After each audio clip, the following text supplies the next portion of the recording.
in the Right. NBA. Right.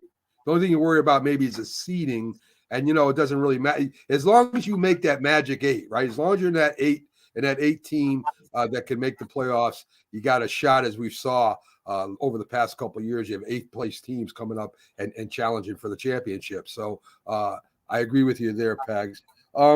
So let's talk about Damian Lillard a little bit. Damian Lillard, of course, one of the best outside shooters in the game, could hit it from half court, for God's sakes. But defensively, he's kind of a liability. I don't see him getting down underneath the basket, trying to make rebounds, trying to muscle his way in. Do you think Lillard has to change his game a little bit with Embiid gone?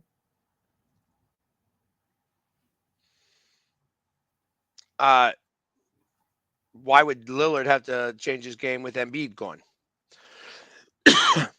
I mean, they don't play on the same team. We don't have Damian Lillard. He plays now for Doc Rivers. I know Doc Rivers used to be our coach, but he coaches Milwaukee. I'm sorry. I'm sorry. You're right. 100% right. Maxi's been gone for a couple games too, which hurts you guys. Yes, he has. Maxi's also been hurt. So right. Tobias Harris. Listen, for instance, this team's got right now with everybody hurt. They got to tread some water. They're going to have to tread some water until everybody gets back. I have full confidence once everybody gets back that they're going to be able to do the things they needed to do. But this is where you brought in Nick Nurse. And, the one thing that I will say is that these teams, the Sixers have been able to compete really strongly without their main guys. They may not win these games, but they have been competing pretty well. And I kind of think that that's going to continue. Nick Nurse isn't going to quit these games just because he doesn't have the personnel. I think it's just going to be tough. You know what I mean? Like I said, they got to tread water. You don't want to go on a massive losing streak during all this time. But you definitely want to be able to beat the teams you can, maybe steal a couple of games you shouldn't, and ultimately wait for everybody to return. Yeah. So let's get to the Eagles a little bit. Kelce and I guess is it Fletcher Cox are both now thinking about retirement. Both have been long. See, again, this was the same guy who likes to report stuff that Fletcher Cox didn't like to talk to in the first place. So I'll be honest with you. I think that any of that stuff is premature. Truth of the matter is that I think Fletcher Cox is going to be back. I could almost guarantee that one. And I think that Kelce is going to have more. I'll be honest. It's going to matter. I think it's going to be more involved if Kansas City wins. It's as ridiculous as this sounds. If Kansas City wins, I don't know that Travis will retire because I think that everybody wants to three-peat, to be the first team to possibly three-peat in the Super Bowl era is a really, really big deal. And it's the one thing that nobody else has done up to this point. So I'm not exactly sure if that's the case. However, I mean, I have put some money on the fact that Travis Kelce will actually propose to Taylor Swift on the field at the end of that game. Yeah, I heard that too. Yeah, that's a plus 175. I think I'm going to win that pretty easily. But I think that he's actually waiting for his brother. I think that that's a real thing, and I think that they're going to retire together. And I don't think it's going to happen this year. I think it's going to be next year. All right. AJ Brown, he did comment on why he took down the media account, and it had nothing to do with him being mad at the Eagles, which is what everybody assumed, including me. What it had to do with is he wanted to block out the noise. He was tired of hearing all the nonsense that was coming his way on his site, about his injury, about everything. So AJ Brown, that's why he took down the social media account, Bags, which makes sense now. That's what I said before. I think I reported that to you guys, that I think that he just was trying to keep away from what was going on. So it's just, he hears the noise, he reads it, and that's why he's like, oh, well, if I don't have anything up, they can't tell me anything. Right. So Smith will also join him at this conference. He commented, he said Sirianni didn't lose the team as everybody's saying he did. He said they just didn't make the adjustments. Now, you could blame the coordinators, but Sirianni's still the head coach. It's the buck still stops with him. And, maybe he didn't lose the team, but he definitely, Pags, as we talked about before, should have made adjustments from game to game. Yeah, I agree. Yeah. I don't really have an answer to that. I would love to say that the adjustments were made, and because of those adjustments, they weren't able to execute or anything like that. But ultimately, it was, we all saw it. We all saw what was going on. Your thoughts on them picking up Moore as the offensive coordinator? Of course, he was that with Dallas. I think it was a couple of years ago. Was with San Diego last year. Smith seems to have no problem with him. He just, of course, throw me the ball is what they told him, and Moore will definitely throw the ball. There's no doubt about that. But Moore is not a big running offensive coordinator. He likes just to chuck the ball around the field. How will that fit in with the Eagles? Well, I'll go by past history, and I'm going to leave it at that for the moment. That every time the Eagles get a coordinator from the Chargers, they go to the Super Bowl the next year. Let's hope that history repeats itself. So Pags is predicting the Eagles to go to the Super Bowl next year. I said I hope that history repeats itself is what I said. I didn't say that I am predicting that. I find this a little challenging today. You know what I mean? I find that this is going to be I have anytime a Cowboy comes to the Eagles or an Eagle goes to the Cowboys, it never seems to work out. Right. So I'm hoping that this breaks trend. You know what I mean? I'd love to be able to say that this is what's going on, but because I do an NFC East show and I hear Dallas Cowboys, or I do Coast to Coast, and I have a Dallas Cowboys fan on my panel on both of those shows, I hear a lot about some of the issues Kellen Moore had in general being an offensive coordinator. And then he went somewhere this year and he didn't go very well. No. So didn't go very well at all. So, all right. Sonia, you got anything you want to say to Pags? So, Pags, first of all, my condolences. I just have a question. Do you think, because I saw that, what am I getting consoled for? For losing, but I have a question. So Sirianni's gone on the record to basically say he doesn't regret playing his starters in week 18, even though it contributed to injuries. And my question is, do you think that basically hampered them even further? It may seem like a ridiculous question, but it's really not, in their first round of playoffs, because they were already battling injuries as well as whatever else was going on in Philadelphia. Do you blame Sirianni for playing his starters in week 18? They pay those guys a lot of money and they don't pay me anything. I mentioned even on the show before that, the show that we did right before the game, I said, I hope that they keep everybody out. There's no point in winning this game. We can give the Giants this victory and it's not going to matter at anything in any way, shape, or form. Oh, if the Cowboys lose, you can still win the NFC and East and whatever. It didn't matter a little bit. That's what my thoughts were. And had they listened to me, they may have just said, okay, well, you know what? We have both of our receivers playing instead of both of them being a little bit hurt. I got you. Okay. Well, yeah.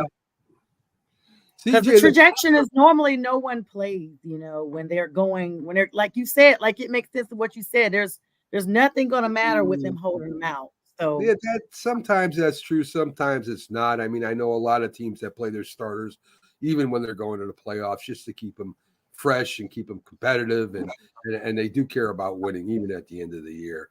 That's just part of the makeup of being a athlete. So we got CJ the Painkiller in. How you doing, CJ? Listen, I'm dying to ask. I gotta ask, what is the Painkiller all about? Well, Sonia knows. I told her off the air. Whatever it's a cool story. It's a real cool story. All right. So basically, I'll put it down in a brief synopsis. I am a huge Judas Priest fan. One of my favorite albums that they ever made was Painkiller. So that was a song that I used to play a lot in my late teens, early 20s, and eventually with the circle of friends that I had, the name Painkiller stuck. So, which is kind of funny because I'm a pharmacy technician here in the state of Florida. So that part. He's the painkiller for real. Yep. So it has nothing to do with you hitting anybody or anything like that. It just has to do with medicine. All right. So here's a guy that wants to hit me coming on right now. Whoa, easy. Keith Dangle. Keith Dangle, I know sometimes he'd like to reach out and pop me one once in a while, but that's all right. So good evening. It gives new meaning to the word reach out and touch someone, huh? There you go.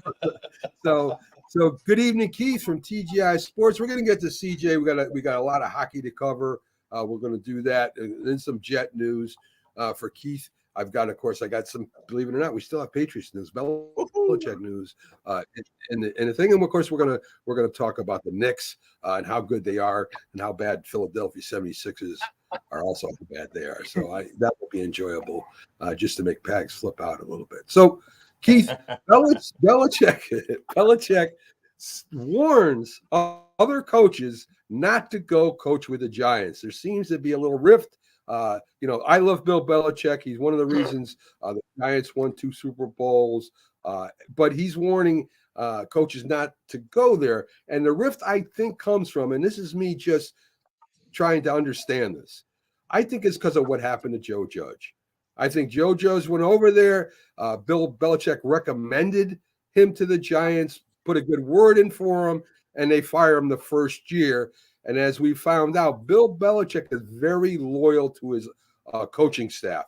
If they get fired anywhere, he takes them right back in, and they're back coaching for him. Do you think there's a validity to that? Possibly, unless your name's Eric Mangini, that story is pretty much true. Eric Mangini wasn't welcome back in the fold. No, he's out. He's gone. Bill's a funny guy. He is loyal to his guys, and he holds a grudge at the same time. And I'm a little surprised it's with the Giants because he has a pretty good relationship, or supposedly had a pretty good relationship with the Maras. So the story comes as a bit of a surprise, and a lot of speculation that if the Giants struggle next year, that Dabo would be looking over his shoulder at Belichick. This kind of maybe puts a hole in that theory. Right. But I've come to not be surprised by anything that comes out of the Belichick camp. And I don't know whether he's self-sabotaging himself because these types of things won't help him get another job anywhere. Right. And I don't know what's behind the story, and it could be the judge thing. He wouldn't be the first guy I want. I wouldn't submarine my own career for Joe Judge myself, but Bill Belichick is a different kind of cat, and I'm not shocked to hear these stories. Yeah, like I said, I love the guy. I think he's a big reason why the Giants won those 2 Super Bowls. Big reason why the Patriots went to the Super Bowl and became the coach. So to me, that is 100%. What if you're going to talk bad mouth the owners, what owner is going to hire you? That's kind of crazy to do. So exactly. Let's talk a little Tom Brady, because I know you love Tommy, and Tommy loves you too. I've heard that. Who doesn't love Tommy? Come on. Well, my wife hates him, but that's another story. Most people do. That's okay. So Tom Brady's going to be the new NFL lead analyst, for Fox. And the thing I'm going to wait to see is can Tom Brady criticize players he played with, coaches that coached him? Is he going to be worried about their feelings as he goes through and starts becoming an analyst? I see more Joe Montana here than I see Troy Aikman going forward. I don't think this is going to be a great success, and I think Fox has got a pretty good team now. Greg Olson does a pretty good job, I think.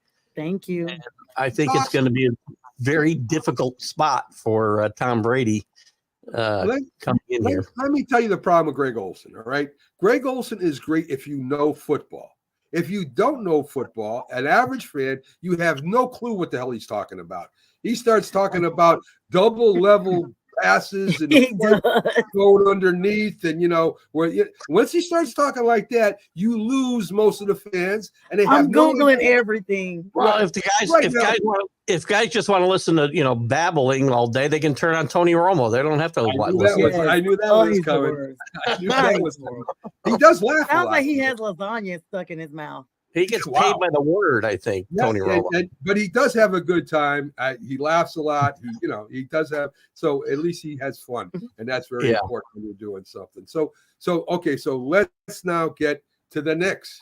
I am so excited about this team right now. They're winning. They won 10 in a row, first time in 30 years. 14 games in 1 month, first time in 30 years. And this is without Randall, without Obi-Wan Anunoby. So I mean, listen, Josh Hart's playing good. Of course, Brunson's playing well. Their young guard is not that young, but their guard is playing well, and they have that connection, that Villanova connection. I think that's why the chemistry is there, Keith. Well, I think that's a big part of it. I think there's 3 guys now from Villanova that are a big part of this rotation, and I think that's part of the chemistry that's working here. DiVincenzo, as you just mentioned, I mean, he's had a career week for him this last couple of games, and helped carry this team. And the other kid who came along with. No, you got me not able to say the guy's name, Mac.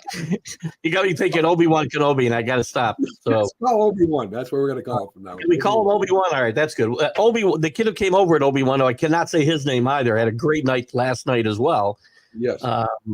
And he's shown that this bench is going to be really, really deep once they do get healthy, with Obi-Wan and Randall coming back, hopefully in a few weeks. And This team is getting themselves primed, and probably a couple other bodies coming in to help down the stretch. I would expect just bench up, as we talked about earlier today. Yeah, we talked about it today. Keith jumped on with us because of all the Knicks news this morning. and we talked, not only did we talk about the possibilities of who they were going to get, because, with all the draft picks, the number 1 draft picks they have and the money they have left over, but, how far can this team go, Keith? I mean, can they beat Milwaukee? Can they challenge the Celtics? I don't think they'd beat the Celtics in a championship, Eastern Conference championship, but I think they could challenge this team. I do too. I mean, I don't think there's a great team in the league. Really, Boston might be the most complete team in the league. The Sixers are certainly good. I'm not going to say they're not, but there's a lot of teams that are on kind of the same level and could knock each other off on any given night. That counts for out west too, I believe. So if you want to dream, you can dream big. This is the year to dream big, and this team is getting hot. Hopefully, at the right time, and this momentum will carry over through the end of the year and into the playoffs. I agree. The LA Clippers. I mean, they kind of came out of nowhere. As long as Leonard stays healthy, which is a big concern all the time. If he stays healthy, the Clippers have just as good a shot at winning the West as anybody, Keith. There's some surprises out there. I mean, Minnesota's a bit of a surprise as well as they played as consistently as they played this year, and the Clippers are a bit of a surprise. But these are teams that historically have not shown up in the playoffs either, no matter how good a regular season they have. So they got a lot to prove there, as do the Knicks. Not for that matter in the playoffs. So you got to make a deep playoff run, or the regular season doesn't matter. Right. I have a question. Zion Williamson, so this is probably the most we've seen him. He's played in 38 of the 47 games this season, but once again, he's questionable. However, the Pelicans continue to stick with him. Why are they sticking with him? If he's injury prone every season, we see Zion go down. This time it's a bone contusion. Anybody can chime in on this answer. I just want to put that out there because that's another news alert for today. Well, I've talked about that a lot too, Sonia, because there's been a lot of talk on this show, or not this show, but the Northeast Streaming Sports shows about Zion and the Knicks. And I've never been in love with the guy just because he can't stay healthy for long stretches. And you can't tie up the kind of money it's going to take or give up the kind of assets it'll take to get it if you're trading for him to bring this guy in here and not be able to count on him playing even half the season, maybe in some cases. So I'm not a big fan. He's a very talented guy, but he's either not taking care of himself or he's just unlucky. Yeah, I know that way. often talk about, we talk about with NFL, and it's the same with NBA. Some people just are not going to be the same player on the professional level as they were with college. And we saw him at Duke. And as soon as, and everyone was like, oh, wow, he's going to, wave and go into the draft. And then he has not been the same, in my opinion, since he had that shoe blowout. And it literally seems like something every time, they talked about him losing weight, talked about him, like you said, taking better care of himself. He had a whole debacle with some female on Instagram. And I mean, I think that's the only relevant thing he's had going, because he's injury prone. And it's almost like the Pelicans are doing themselves a disservice to continue year after year. I mean, I think he's only been in the league, 5 years, but it feels like 10 because it's an ongoing illness with him. Yeah, I agree. To me, he's just not going to be worth the money it'll take to keep him on your roster and the assets it would take to get him. So overrated. Yeah, I remember when he first came out and they thought they were kind of comparing him to LeBron James. Yes. And that's what we see now. I mean, that's more not like going to happen. LeBron James. Yeah. LeBron James. All right. Yeah, not LeBron. He's just LeBron. You can say what you want about LeBron, but he's durable. He doesn't, he plays unless it's a load management issue, I guess. But Sonia's going to take her comedy show. Sonia's going to take her comedy show on the road, folks, and we'll be the first to let you know when that happens. Okay, so we got the Clippers, the Suns. I mean, those are teams that will have a say going forward in the West. I think, again, I think the 76ers, when it's all said and done, will be up there competing also. Miami Heat's been a little bit of a disappointment to me, Keith. I mean, the coach, I think this is the most the coach has lost since he's been there. What's going on over there? Is it a disconnect or is it what's going on? I'm not really sure what the deal is there. I mean, they have played very up and down this year. I mean, they've been out of even the top 10, I think, for part of this first half of the season. And I don't know if they got a playoff hangover from that great run they had last year. But Jimmy Butler, I don't think is playing up to his normal potential. They've gotten old in some other positions, I think. And I think last year was a little bit of an aberration for them in that playoff run, and they rode Jimmy Butler on a really hot streak, through a good portion of that playoff. And I think this year you're seeing more of what this team is really all about. I think they've lost 7 in a row coming into tonight's game. So, yes. So the coach is a great coach, but you can only coach up what you got, right? So I think you'll see them trading. I think you'll see them dealing more before the trade deadline. And I think it was last year, Pags, where they upset the 76ers in that playoffs there. Was that Miami Heat that upset them and sent the 76ers home? This year, I don't think it would be the same outcome if they play each other. No, I don't think it would be either. In fact, I heard something today, a rumor floating around that they may be trying to break that team up. Yeah, that's what I was talking about. The trade deadline. You may see some guys move. Yeah, I actually heard a very fun rumor for me that they would possibly trade Tobias Harris to go down to Miami for to have somebody come back to the 76ers. I'm not even going to talk about it. I can only hope and pray that it happens. Interesting. And they're even talking about Jimmy Butler going to the Knicks as well. So you'll like that, Mac. But let me just tell you another thing. Jimmy has not been the same since he took those braids out. Those uneven split ends have to go. He looked like a mop. And it's not stylish. He's already, not the best. And I think it's affecting his play. He needs to go back to his braider and let her put those braids back in because he looks horrible and he's playing the same. I have no comment on the hair situation. And that comes from a woman who has her hair braided quite a bit.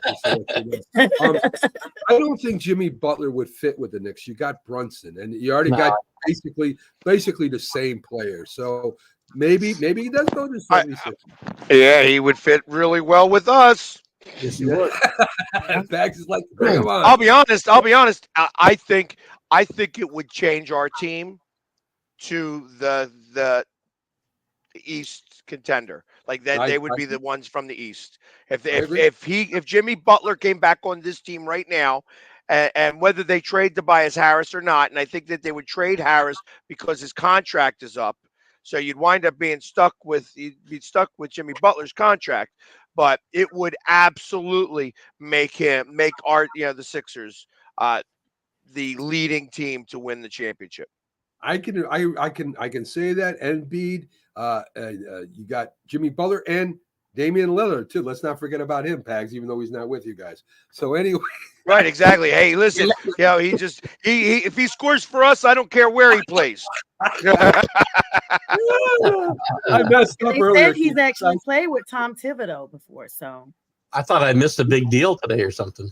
Well, yeah, no, I with the movement of the head coach, and anyway, I don't know. Yeah, he still thinks that Doc is coaching for us. Right. And that's not happening.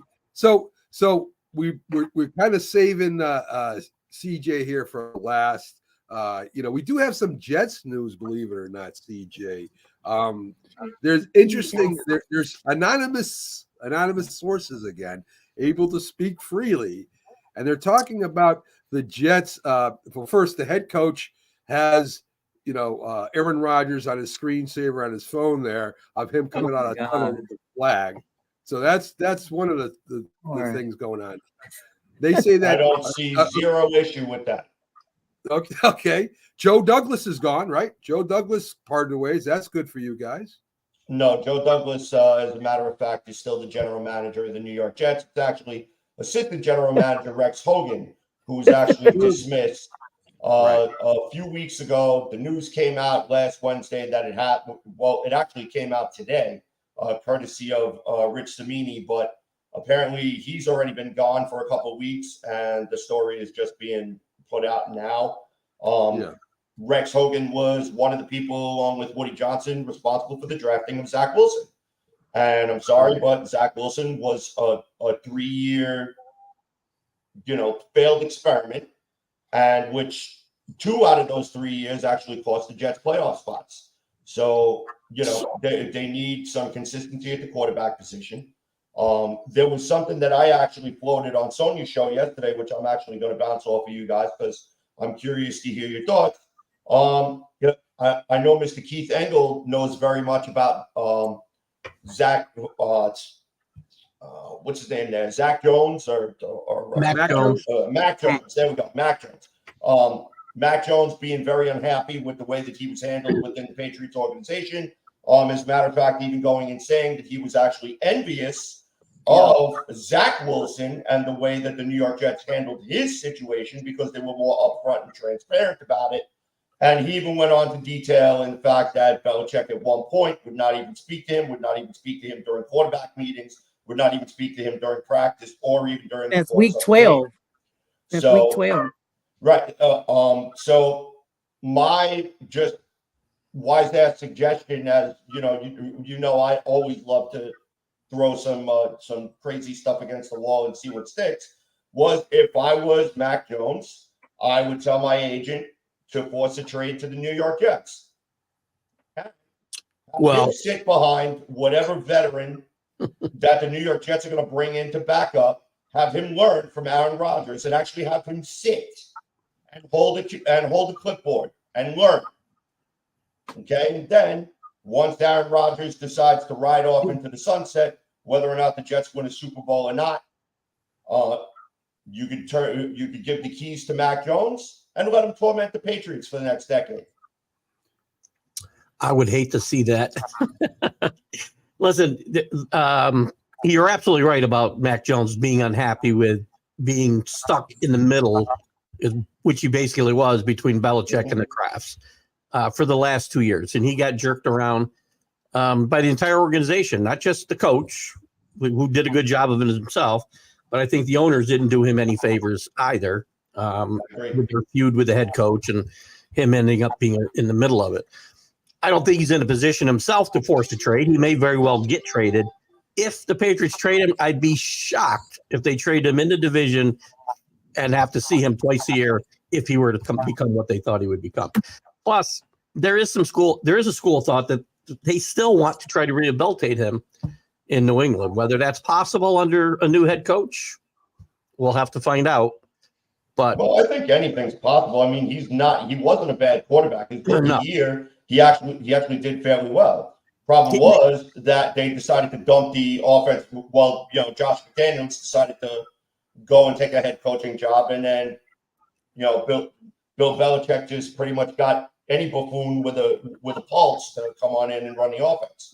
The problem is he's lost the fans basically, and he's lost at least half the locker room, and that's hard to come back from. So if he does make it, and I still think there's a chance that Mac Jones can be a serviceable NFL quarterback, it just may not be able to be in Foxborough. That's the problem. So he's way too emotional.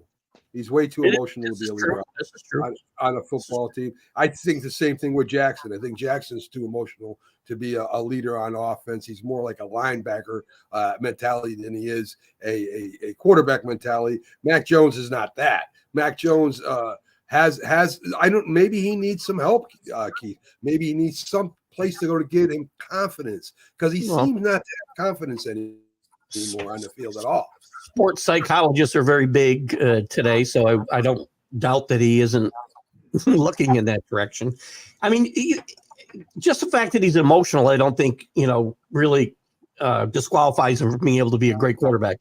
There were very few guys more emotional than Tom Brady when he played, and that was what fueled him, though, right? You got to have a certain kind of personality, I think, to be able to play like that and stay focused, or be emotional like that and stay focused. Brady could do that.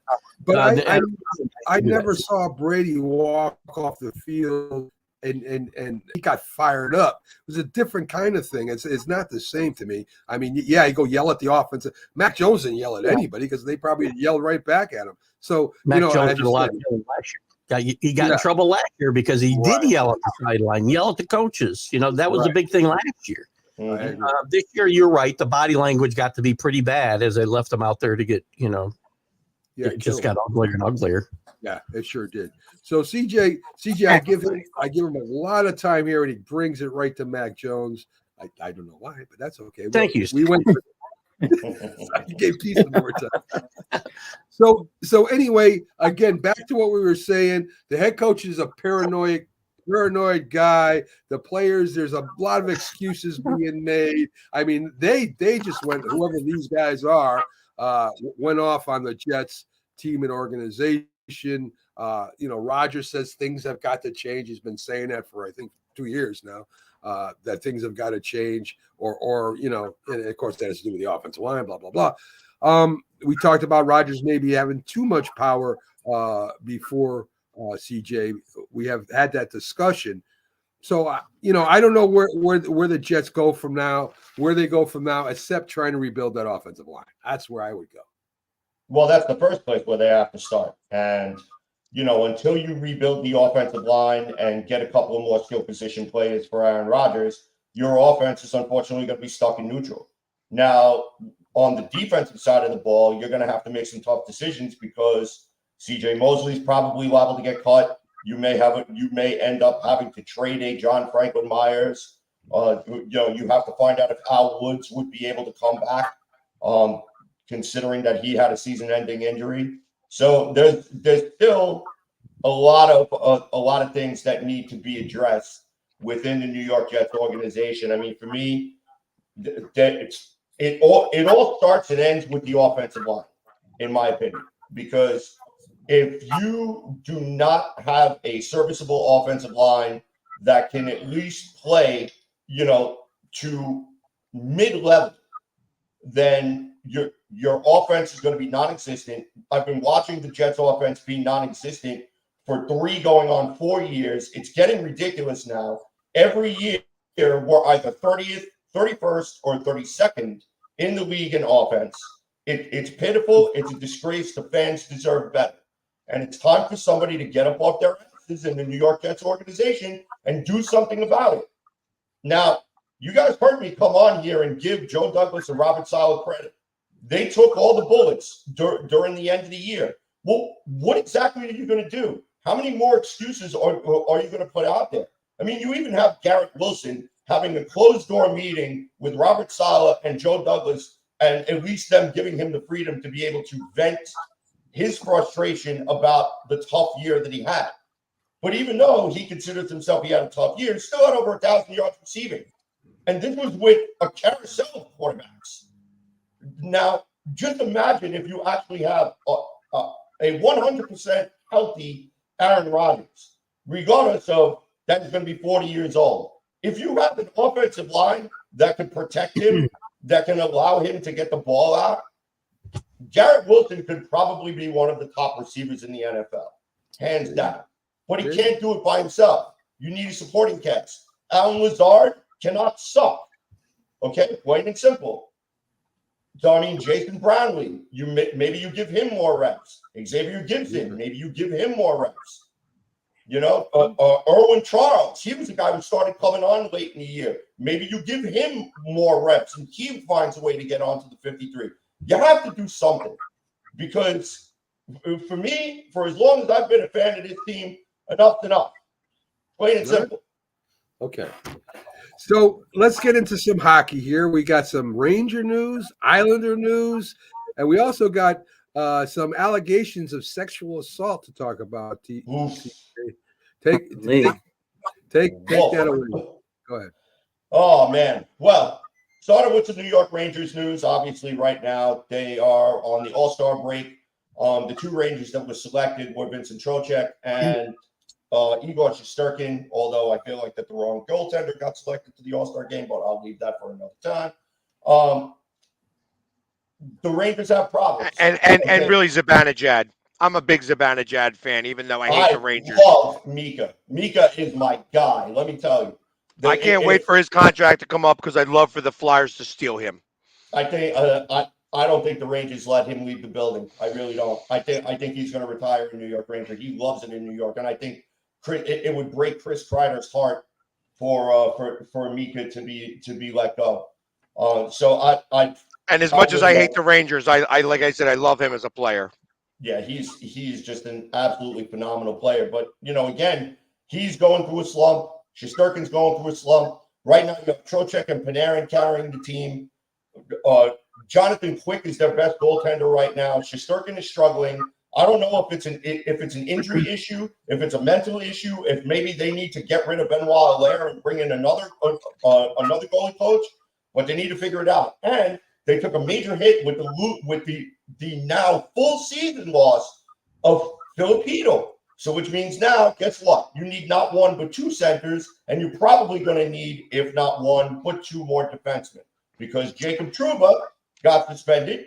So for an illegal elbow hit in the 7-2 thrashing of the Ottawa Senators, which was the Rangers' last game before the All-Star break, and Peter Laviolette does what Peter Laviolette does. He absolutely went off in the locker room. He absolutely went off on special teams. He went off on the coaches. They know what they need to do. The Rangers need a wake-up call, and it's up to Chris Drury to give Peter Laviolette some more bullets in the cannon.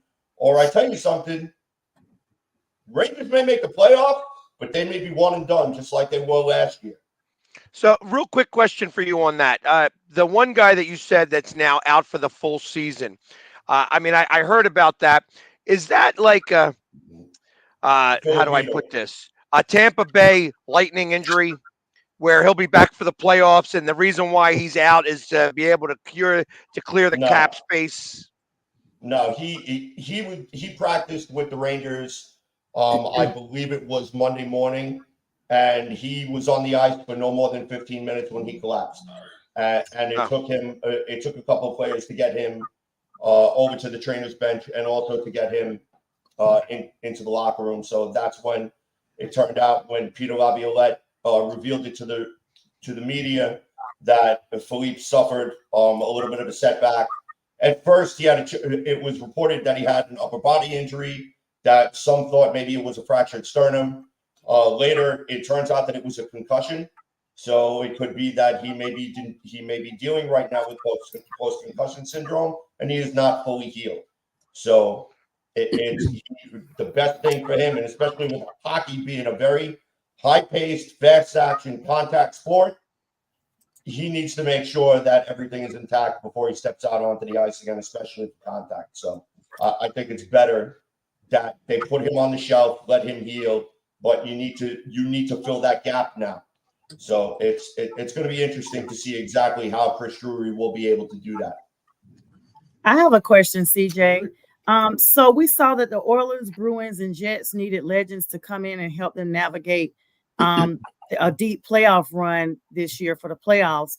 But other teams like the Maple Leafs, Kings, and Senators needed celebrities to come in and kind of boost their morale about taking heat during the season. Who do you think could come in and actually help those teams kind of propel, at least to be a little more successful with the playoffs coming up? Well, right now with the All-Star break, I'll tell you, this is the time where everyone kind of assesses as to the 36-game sprint to the playoffs.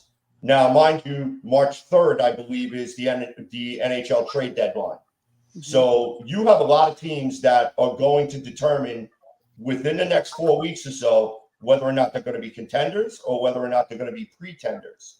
So the Senators, they were one of the teams that were looked at as they could make some serious noise to the playoffs. The Buffalo Sabres were supposed to be one of those pain-in-the-ass teams that everybody hated to face because they have a youthful core. Same thing with the Montreal Canadiens. And you know what? Martin St. Louis does not get enough credit for the head coaching job that he's doing over there. He's really turned that franchise around. And you know what? If it wasn't for the fact that he was an ex-Ranger, I would probably hate them. But I really like what he's done with that Montreal Canadiens team. That being said, I still think they still need a couple of pieces for them to make a deep run. As far as the Maple Leafs, this is the year. You don't make a run to the conference finals. I'm sorry, I do not. I at the end of the year, I see them blowing up that team. I really do, because this is your shot. They need Jesus coming down. They need Jesus coming down to be able to do anything because they are cursed. They are a cursed team. They're going to be one and done as well. So I tell you, the Boston Bruins, they're back into their pace of dominance like they always have. The Vancouver Canucks completely whitewashed the entire East Coast on their trip. So you have the Detroit Red Wings, another up-and-coming team, starting to gather steam. But you also have your teams that are stuttering. You have Winnipeg, which is having some issues. They're hot or cold. You don't know which Winnipeg Jets team is going to show up. You have the Colorado Avalanche. There are times where they get very, very streaky. Same thing with the Vegas Golden Knights. The Golden Knights are starting to put it all together. The defending Stanley Cup champions, always tough to face against. Of course, the Seattle Kraken, you can never count them out. The Anaheim Mighty Ducks, they may be huge sellers at the trade deadline if they can't get things figured out within the next 3 to 4 weeks. And, of course, we have to mention the New York Islanders firing their head coach and anointing Patrick Waugh with the holy water. And so far, I still haven't heard about the Philadelphia Flyers. I know that you're a Rangers fan, so I know that you want to keep them off your lips. So no. Let me tell you. Or the Hurricanes. Nobody talks about the Hurricanes. The Flyers, I tell you something. I love John Tortorella, but you know what? I remember Glenn Sather, when he was the head coach of the Rangers, told him coaches in this league have a shelf life, and eventually the yelling, the screaming, the drills, they all become white noise. Now the Flyers better hope that that's not the point that they're starting to get to, because they have a very, very talented team, and there is absolutely no reason why they cannot sneak into the playoffs as one of the wild cards. That being said, they got a lot of work to do in front of them, because they still have defensive issues. They seem to have solved their goaltending issue for the time being. I do not know if it's 100%, but they've always had goaltending issues. So hopefully they can put it together. So the Carolina Hurricanes, between them and the Tampa Bay Lightning, they are like the freaking things that will never go away. It's like that weed that like you spray Roundup and like you spray it and then it pops back up, and then you just get so mad that you rip that thing up and you open the bottle and you pour the Roundup right on the And what about the Blackhawks? They never go away either. Oh, guess what? The Blackhawks stink, and the NHL always gives them the first pick in the draft. I don't want to hear it. I don't want to hear it. Get out of the Blackhawks area. I would much rather talk about Rod Brindamore. I'd much rather talk about Rod Brindamore than talk about anything Blackhawks. I knew that would get him. I've heard it. Listen, the Chicago Blackhawks, I tell you, they're still in a rebuild, but you know what? Even for being in a rebuild, they're, in my opinion, they're starting to exceed expectations. All right, but and they're one of the greatest. greatest. There's a difference between exceeding expectations and now actually being able to find out who you are. Like I said, in the next 3 to 4 weeks, you're going to start seeing the pack start to separate a little bit. Now, CJ, I hate to cut you off, but you know, you mentioned we messaged each other, and we talked a little bit about this sexual assault thing, and you said something that was really true. That you know, it's happened in baseball, we see it in football, and you really don't expect to see something like this in hockey. At least we haven't seen it very prevalent. So, what's your thoughts on that? It's very sad, and you're absolutely right, Mac. I actually put a comment when you and I were actually talking about it in regards to the reason that you never really hear about this stuff in the NHL is because, in my opinion, I felt like NHL players were not stupid enough to get themselves caught up into something like this, and to actually see it. That it actually happened with the Canadian junior team, it breaks your heart. It really does, because even just the accusation, and even if, let's say, with the accusation, if the charges end up being unfounded or whatever, you are stuck with that stigma for the rest of your career. Yep. Your career is your career in the NHL. Whether it's the CHL, whether it's the ECHL, whether you go overseas, that follows you no matter where you go. And before they announce your accolades or before they see how talented you are, the first word is going to be, oh, were you one of those guys involved in that sex thing? So what's up, JR? And even they make announcements when they make announcements in any sport. If you've had any run-in with the law, they almost like Chris Collinsworth, all of them, all the announcers kind of be like, yeah, had to overcome such and such because they were arrested for such and such, but they've come a long way, but they still mention it. So even if you beat the charge or you're not guilty, the stigma is there. Mm-hmm. So CJ, you got to tell Junior when the show starts, because you know, I mean, he's coming in. We got like 5 minutes left. I mean, what's going on with him over there? You know? Anyway, maybe he's been watching all the time. I don't know. I'm just giving him a hard time. No, he told him to wait. He told him to wait till he talked and then comment. Oh, okay. CJ laugh. So Keith's got to get out of here. Thank you, Junior. We appreciate it. Keith, I didn't know Sonia knew so much about hockey. I knew you knew a little bit. Oh my gosh, I guess so. Yeah, I guess so. I will say this: don't sell. Are the Oilers? And I do have to jump, but are the Oilers peaking too quick? 16 wins in a row. Mm-hmm. Yes, that's exactly what's going on right now. All right. The pendulum always swings, especially in hockey. Matt. Yeah, you gotta be versatile, man. Yes, you do. I've heard that. Keith, thanks, and we'll see you tomorrow, my friend. All right, guys, have a great one. Keith, take care. There you go, Keith Engel from TGI Sports Talk. Again, Keith knows about all sports. He's an expert in a lot of things. We love having him on. I know Sonia did it in the beginning. CJ does this. It's very hard to do a show by yourself. I've done them before, and you find yourself running out of material pretty quick. You got to kind of slow your pace. Keith knows how to work that audience, and he knows how to work the comments into the show, which is a real talent. And that's him and Robert Butler both can do it very well. So I try, but man, it's hard. So anyway, so Pags, your knowledge of hockey is unbelievable too. Maybe you and CJ, maybe you can guest with CJ on his show once in a while, and you guys can talk about it. Hey, listen, whenever you want, CJ. Trust me, I am. Hockey is my original love. So I grew up with the Flyers. I like I said, Jimmy and Joe Watson used to come over to my house and play pinochle with my mother and my grandmother.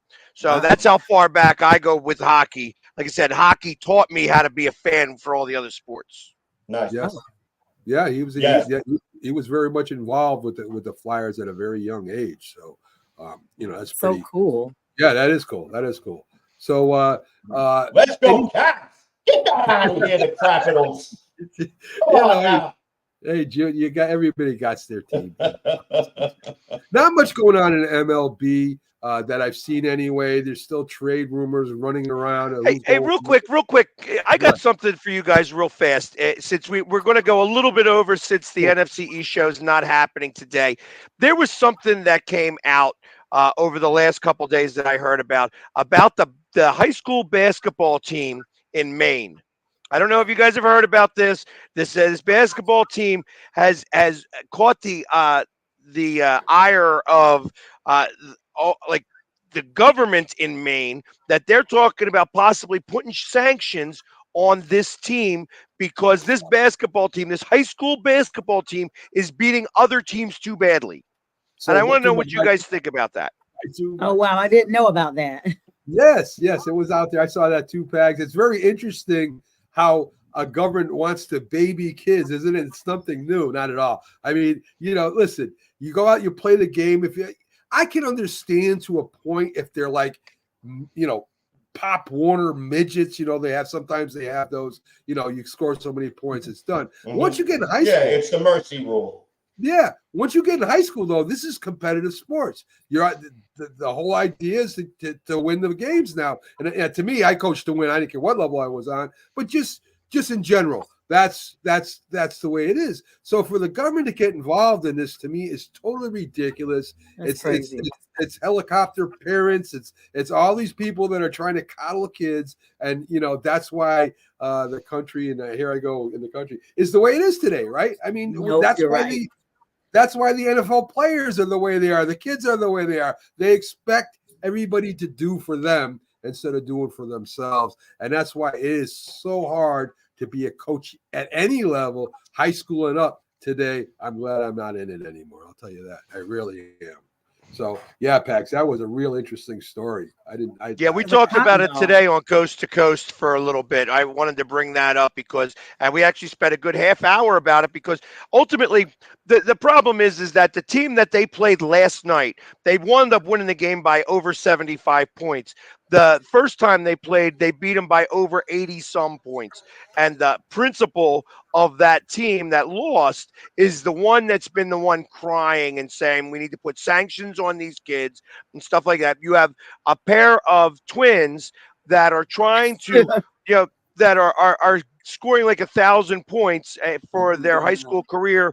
I want to go to college and stuff like that. And they're getting the ire of all of these people now because they want to give out the participation trophies to the other high schools that are getting beat by 50+ points. And I feel like that it was just so ridiculous to hear that across the board that I had to. It boiled me. It got me angry. So like across the board that we spoke about it today for a half hour because it's I'm so not interested in this participation trophies and stuff like that. When you're done being 10 years old, then you start playing competitive. If you can't play competitive, don't play. Or move your team out of that. Play rec ball. Don't worry about playing in high school. Other high schools then. It's a cotton ball mentality because we even beat somebody like 92-11 when I was in school, and I played rec ball as well. And it's a cotton ball mentality with this generation, to be honest with you. Yeah. And JR says get better players and coaches. The thing is, to me, what I always did was when I scrimmaged teams that were supposed to be better than me. I didn't mind getting beat. I told the kids, this is going to be a tough game, and you might get beat. You might get beat bad, but it's going to make you better. Because when you play teams that are equal to you, or maybe not equal to you, you're going to win these games, and eventually that's what happened. And, I had a lot of coaches fighting me on that too. A lot of, we can't play. Well, why can't we play against these guys? So we get beat. Teach them, coach them. That's what you're there for. If I may, I want to piggyback off of that, Matt.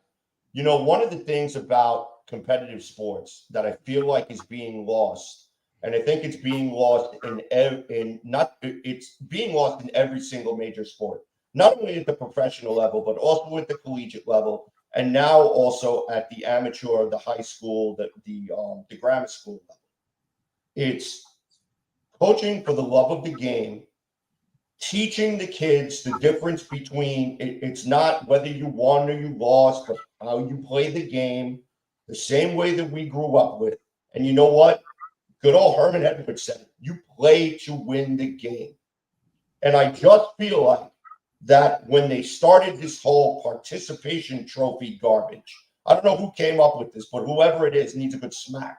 All right. Because it's now basically turning everyone from competitors into competitive whining.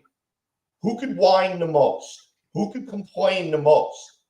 Much like the story that Pags was talking about before, right? With the government now wanting to step in and get involved because this basketball team is beating other players, beating other teams too badly. Guess what? Tough shit. Play harder.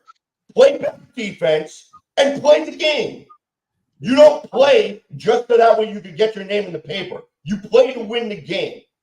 You play because you're in a league, you're trying for your division title, you're trying to make the postseason or whatever playoff format that they have in whatever league that they're playing in, because that's the goal.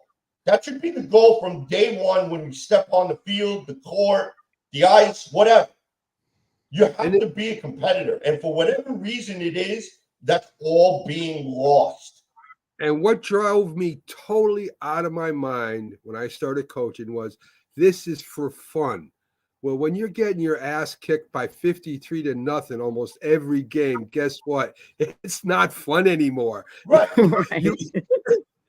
That's not fun. But you know what? That's an indictment on how the coaches are coaching, on how the players are playing. And they both need to take that good hard look in the mirror and get better. But the problem is you have these leagues that literally take everyone. They don't do roster cuts. So they feel like Peg said, a participation award. Oh, they came out, tried out. I'm gonna go ahead and keep them. I don't want to tell their parents that they didn't make the team. But then this kid gets out there and they're not coachable. They don't have the talent to play. I don't believe in that everybody can be coached because everyone cannot. Some people have physical, issues with learning, and some just refuse to learn. But nonetheless, everyone doesn't get a gold star. You don't get the sticky note because you didn't talk during class on football fields or on basketball courts. You don't get those stars for perfect attendance. You get those stars for performance. And because this generation we have right now is so heavily involved, not just with that, but AI and everything and putting it off on someone else, we're going to continue to see this trickle-down effect even to the minuteness of the fun of having a sport. It's gonna be worse, guys. I got to get ready for J&B's coming up after this at 8 o'clock. Sonia's up at 9 o'clock. Stay with us on Roku here. We give you sports all day, every day now. We've got 63 shows. It's really going crazy over there. New shows coming on every week. So thanks for joining us. Love all the comments, the likes, the loves. Hopefully you shared it. And we'll see you tomorrow on the Mac and Jack Friday show. What? No? Oh, I'm not. What? Tomorrow's Thursday. I will not see you tomorrow, as my producer has pointed out. I've got to lay off this water. It's very, very strong. I got to lay off this water. So anyway, guys, have a great show. Pax, thanks. CJ, thanks. Thanks to Keith. And, of course, Sonia, always thank you. Have a great night, folks, and we'll see you.